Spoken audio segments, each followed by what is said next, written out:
हम तो अभी तक मंडल कमीशन की बात करते थे, लेकिन ये रोहिणी कमीशन की बात कर रहे हैं।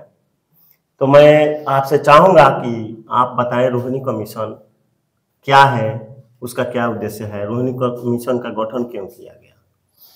पहले आपको धन्यवाद देना चाहेंगे कि आप शोषित पीड़ित का आवाज बन कर करके हम लोगों के सामने आए हैं। और निश्चित तौर पर जो समाज के अंतिम पायदान पर खड़े लोग हैं, ये निश्चित तौर पर हमारी आवाज़ वहाँ तक आप पहुँचाने का काम करेंगे। इसलिए आपको धन्यवाद देते हैं, बधाई देते हैं। जहाँ तक मंडल कमीशन और रोहिणी कमीशन का सवाल है, हम आपको थोड़ा सा पहले से चलना चाहते हैं कि भारत में जब आज़ादी मिली थी, संविधान सभा बना था और संविधान का गठन हो रहा था, तो उस समय समाज के जो अंतिम पायदान पर थे, शोषित पीड़ित वंचित उपेक्षित लोग, वैसे लोगों को समाज में के मुख्य धारा में लाने के लिए ये आरक्षण का प्रावधान संविधान में किया गया। और उसी के तहत आज़ादी के बाद कई आयोग बनाए गए। उसी में 78 में मंडल कमीशन आयोग भी बनाया, 90 में लागू हुआ। मैं माननीय बीपी सिंह तत्कालीन प्रधानमंत्री जी को धन्यवाद देना चाहता हूं, बधाई देना चाहता हूं कि भारत के शोषित पीड़ित वंचितों के लिए वो एक मसीहा बनकर करके आए और एक बड़ा साहसिक कदम उन्होंने उठाया। तो मंडल कमीशन तो लागू हुए आज 30 साल से, लेकिन उसमें 2015 में 90 से लागू है मंडल कमीशन। 2015 में भारत सरकार के द्वारा एक सर्वेक्षण का काम कराया गया कि आखिर मंडल कमीशन की रिपोर्ट से समाज के जो पिछड़े वंचित लोग हैं, शोषित पीड़ित लोग हैं, कितने लोग लाभान्वित हुए। तो उसमें यह छन करके आया कि प्रत्येक राज्यों के 2-4 समुदाय के लोग ही 27% का पूरा लाभ उठा रहे हैं, और जो 2633 समुदाय, 2633 जातियां उसमें हैं, वो अधिकांश लोग उसमें वंचित हैं। 95% कहने में तो कोई दिक्कत नहीं है कि उनको कोई जानकारी भी नहीं है कि what is Mandal commission, Mandal commission क्या है, उसमें हमारा हक क्या है। सुन लिया, समझ लिया और उसके बाद रह गया। तो 15 में जो सर्वेक्षण भारत सरकार के द्वारा हुआ, उसमें जो रिपोर्ट आई, तो हम धन्यवाद देना चाहेंगे भारत सरकार के जो प्रधानमंत्री हैं, मुखिया हैं, माननीय नरेंद्र भाई मोदी जी।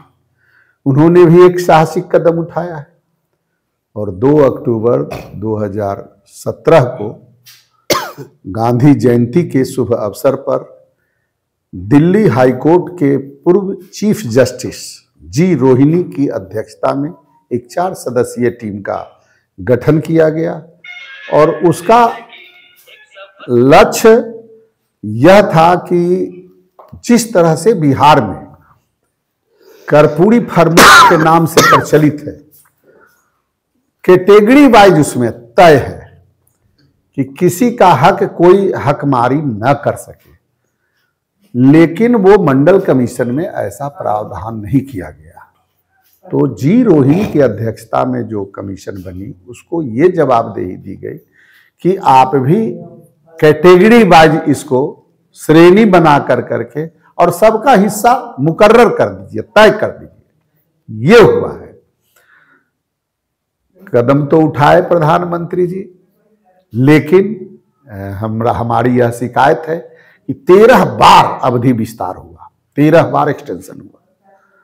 जब हम लोगों को भी जानकारी मिली तो बिहार के धरती से हम लोग आवाज उठाए कि रोहिणी कमीशन के रिपोर्ट को प्रकाशित करो, लागू करो, ताकि समाज के जो अंतिम पायदान पर लोग हैं, अति पिछड़ा, क्योंकि आप शब्द से ही पकड़ सकते हैं, इसको नाम ही दिया गया है अति पिछड़ा। अब अति के बाद अंत होता है, कुछ नहीं है, ये अति पिछड़ा नाम दिया गया है। ऐसे लोगों के लिए ये व्यवस्था है। और हमारी लड़ाई किसी जात और धर्म से नहीं है। हम किसी का हिस्सा मांगते नहीं हैं, किसी के हक रोक नहीं रहे हैं। हम अपना हक जो अति पिछड़ों का है, ये जो दूसरे लोग लाभ उठा रहे हैं अति पिछड़ा के नाम पर, ये हमारी लड़ाई है कि नहीं, उनको हक रसी कराया जाए, उनको लाभ दिया जाए।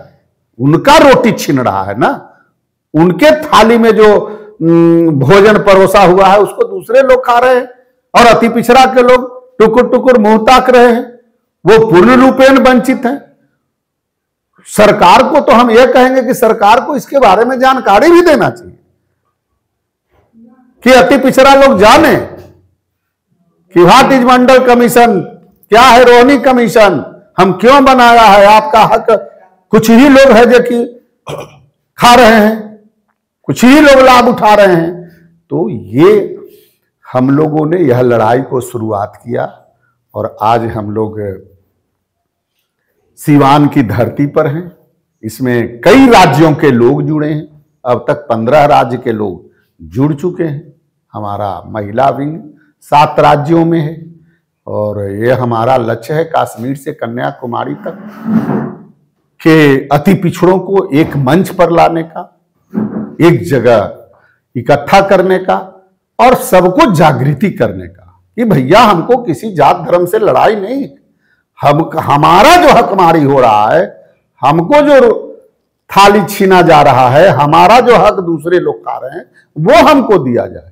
हम तो कहते हैं, यह भी कहीं कहीं हम बोलते हैं कि ये तो आरक्षण का प्रावधान इसलिए किया गया कि गैर बराबरी है समाज में।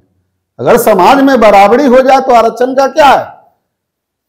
हो सकता है हमारी बात को बहुत लोग आरक्षण पक्षधर लोग अगर बूझे ना बूझे तो उनको बुरा भी लग सकता है, लेकिन हम कहते हैं आज के आरक्षण समाप्त कर दीजिए।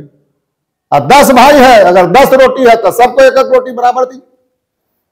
और हमारे पर्चा में डिमांड है, क्यों आरक्षण? हमको आरक्षण के नाम पर क्यों हमारे समाज को कलंकित किया जा रहा है? दया की भीख मांग रहे हैं क्या? हक है। और भारत का संविधान समता मूलक समाज, समाजवाद की स्थापना का लक्ष्य है।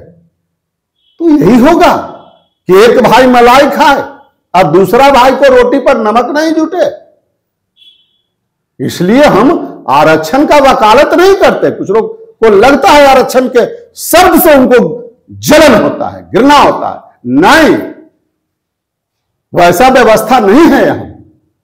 कोई आदमी 5000 बीघा, कोई आदमी अरबपति खड़बपति, और सचमुच में जो मेहनत करने वाले लोग हैं, जो देश का निर्माण करते हैं, चाहे वो बड़ही हो, लोहार हो, चमार हो, कहार हो, और भी जितने भी, किसका नाम लिया जाए, कुम्हार हो, सब लोग ये निर्माण करते हैं, और उससे देश का, राष्ट्र का विकास होता है। यह है सोच। तो जो कमाने वाला है वही यहां भूखा है, वही नंगा है, और जो मेहनत कर रहा है, जो देश का, राष्ट्र का निर्माण कर रहा है, वो भूखा है।